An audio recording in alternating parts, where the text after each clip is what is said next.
علی رضی اللہ تعالیٰ عنہ۔ اصل میں حضرت علی رضی اللہ تعالیٰ عنہ کی شہادت بھی اسی الفتنۃ الکبریٰ کا تسلسل ہے۔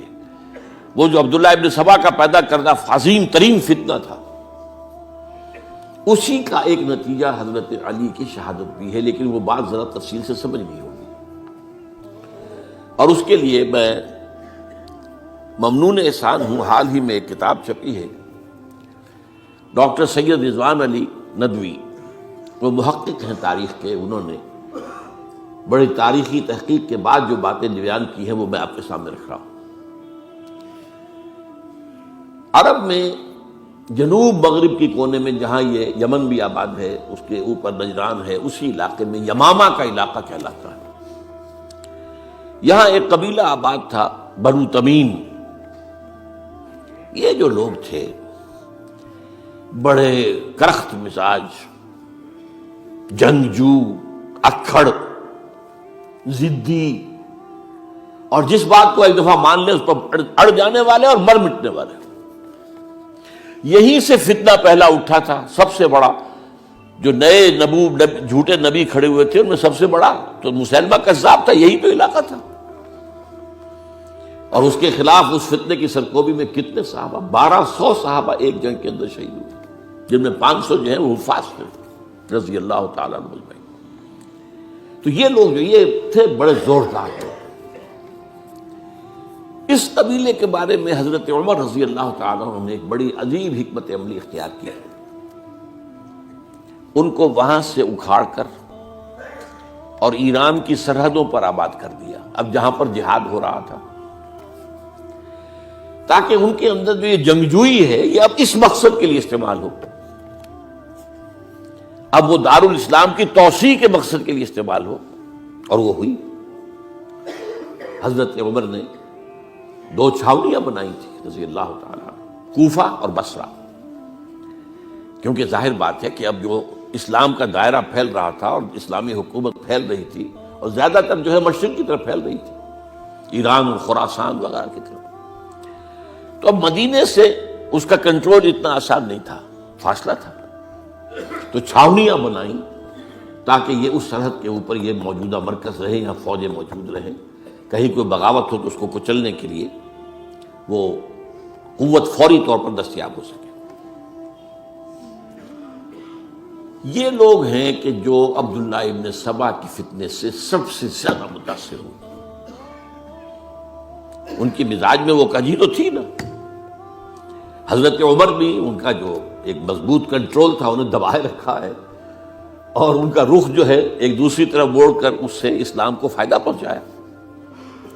لیکن اس کے بعد جب فتنہ جو آیا یہ عبداللہ ابن سبا، تو سب سے بڑھ کر یہی لوگ اس کے ماننے والے، اور انہی میں سے وہ لوگ تھے جنہوں نے جانیں بھی دے دی ہیں، جنہیں حضرت علی نے زندہ جلایا ہے، اس لیے کہ وہ کہتے تھے کہ علی خدا ہے۔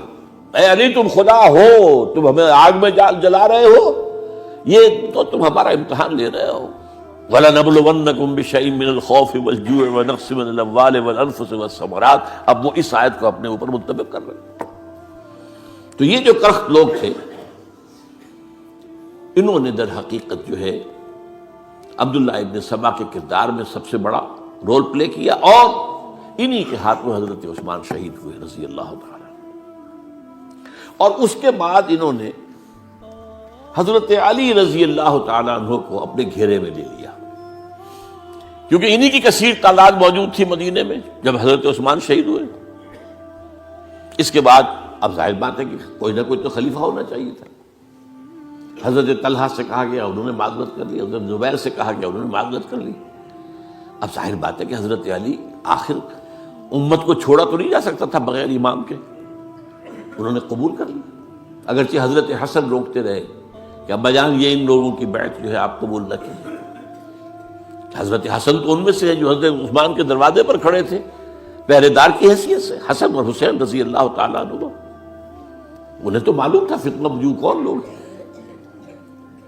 اس کے بعد حضرت علی رضی اللہ تعالیٰ عنہ نے اسی حکمت سے، جس حکمت کے تحت حضرت عمر نے یہ چھاونیاں آباد کی تھی، دارالخلافہ بھی مدینے سے کوفہ منتقل کر دیا، تاکہ پورے عالم اسلام کو کنٹرول کیا جا سکے اس مرکز کے سامنے۔ اس کا نتیجہ یہ نکلا کہ اب گویا کہ حضرت علی کے گرد ان لوگوں کا گھیراؤ مکمل. کوفے میں یہی تو آباد تھے، کوفی یہی تو تھے. حضرت عمر نے انہیں لا کے یہاں آباد کیا تھا. جب حضرت علی نے کوفے کو اپنا دارالخلافہ قرار دیا تو گویا کہ ان کا پھر عمل دخل بہت بڑھ گیا. ایک طریقے سے یہ کہا جا سکتا ہے کہ انہوں نے اب حضرت علی رضی اللہ تعالیٰ عنہ کو اپنے محاصرے میں لے لیا. چنانچہ جنگ جمل کے موقع پر یہ ہوا ہے کہ صلح ہو گئی تھی. حضرت عائشہ رضی اللہ تعالیٰ عنہ کے جو نمائندے تھے اور ادھر سے حضرت علی، صلح ہو گئی تھی. طے ہو گیا تھا کہ ہاں قاتلین عثمان کو جو ہے ان کو سزا دی جائے گی، قصاص لیا جائے گا حضرت عثمان کی قتل کا. لیکن ان لوگوں نے 10,000 آدمی کھڑے ہو گئے کوفے کے اندر، ہم سب قاتل ہیں عثمان کے، لوگ قصاص ان سے اگر لے سکتے ہو. جس کے نتیجے میں اور انہوں نے جنگ شروع کر دی. اور جب جنگ شروع ہو جائے تو پھر اس کے بعد تو کوئی نہیں دیکھ سکتا کیوں شروع ہوئی، کیسے شروع ہوئی، کس نے شروع کی. اب تو یا مارو یا مرو، دو ہی باتیں ہوتی. 10,000 مسلمان ایک رات میں شہید ہوئے جنگ جمل میں. اب اس کے بعد حضرت علی رضی اللہ تعالیٰ عنہ کی خلافت جو ہے حضرت امیر معاویہ نے ماننے سے انکار کر دیا. جب تک قاتلین عثمان کو سزا نہیں دیتے ہم بیعت نہیں کریں گے. یہ نہیں کہ دعویٰ کیا ہو کہ میں خلافت کا حقدار ہوں، یہ نہیں، لیکن یہ کہ آپ کو ان کو سزا دینی چاہیے. اب یہ تھا وہ مخمصہ جس میں حضرت علی رضی اللہ تعالیٰ عنہ وہ فرماتے تھے تم میرا ساتھ دو تو میں ان قاتلین عثمان سے سزا جو ہے ان کو سزا دے سکتا. ادھر انہیں پتا تھا کہ میں سرنڈر کرتا ہوں تو مجھے علی تک تو پہنچنے کوئی نہیں دے گا، راستے میں ختم کر دیں گے رضی اللہ تعالیٰ عنہ. تو یہ پیچ تھا ایک جو ایسا پڑا ہے. اب اس میں جب حضرت معاویہ اور حضرت علی کے مابین فیصلہ کن جنگ ہوئی، جنگ صفین جسے کہتے ہیں، جس میں 70,000 مسلمان ایک دوسرے کی تلواروں، تیروں، نیزوں سے قتل ہوئے. اس موقع پر حضرت معاویہ کی طرف سے ایک آفر آئی. قرآن مجید کو نیزے پر اٹھا کر لوگوں نے کہا کہ یہ خونریزی بند کر دو، ہم قرآن کا فیصلہ ماننے کو تیار ہیں. حضرت علی دیکھ رہے تھے کہ یہ اصل میں میری فتح کو شکست سے بدلنے کا پروگرام ہے. تقریباً فتح میری ہو چکی ہے، لیکن یہ جو طبقہ تھا یہ انہوں نے کہا نہیں بڑی ٹھیک بات کہہ رہے ہیں، وہ مانیے ان کی بات، جنگ بند کی. انہوں نے ہی یہی لوگ تھے جنہوں نے مجبور کیا حضرت علی کو کہ وہ تحکیم پر رضامند ہو جائے. اس کے بعد تحکیم میں جو معاملہ ہوا، حضرت علی حضرت عبداللہ ابن عباس کو اپنی طرف سے حکم بنانا چاہتے تھے. یہ اڑ گئے نہیں. یہ اڑ جانے والے لوگ، اور یہی اصل قوت تھے. وہاں ساری طاقت تو انہیں کی تھی.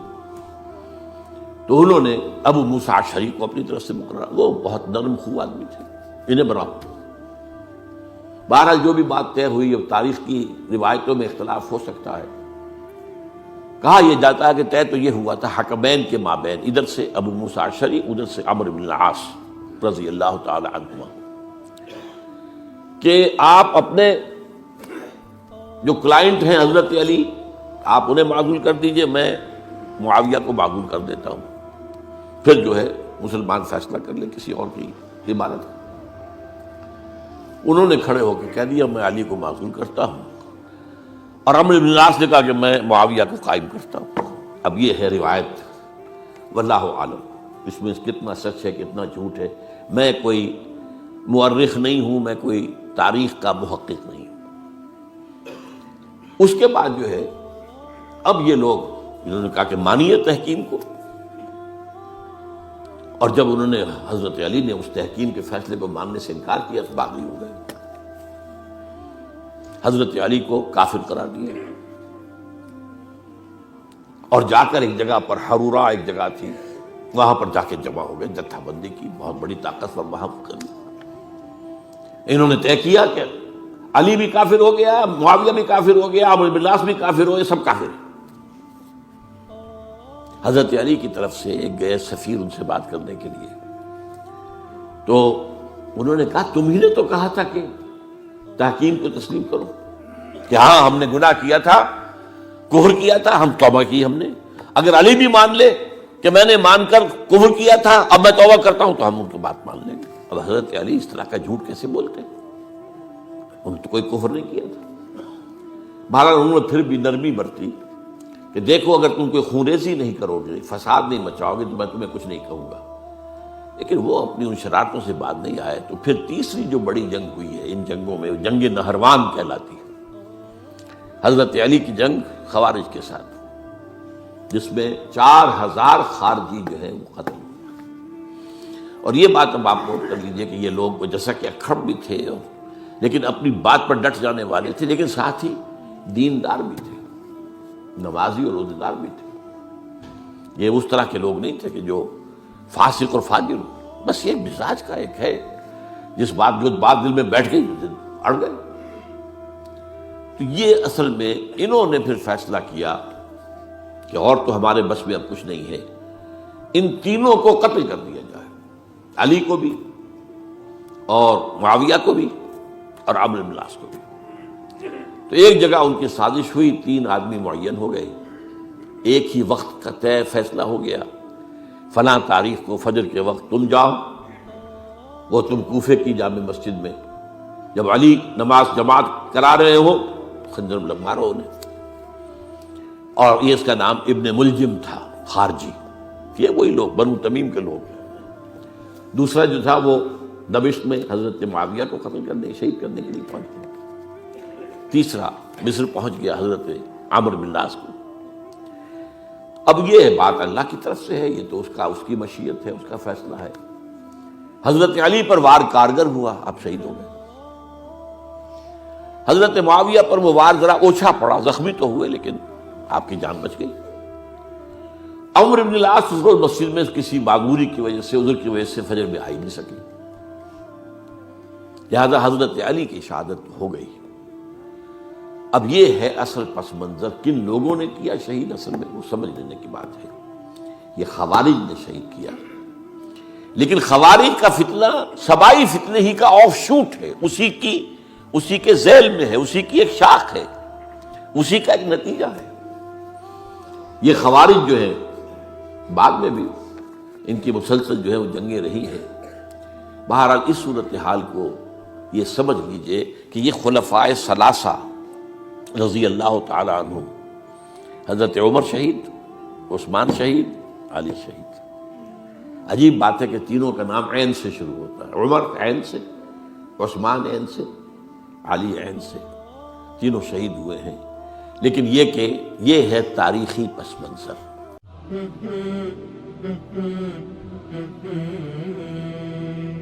Mm-hmm.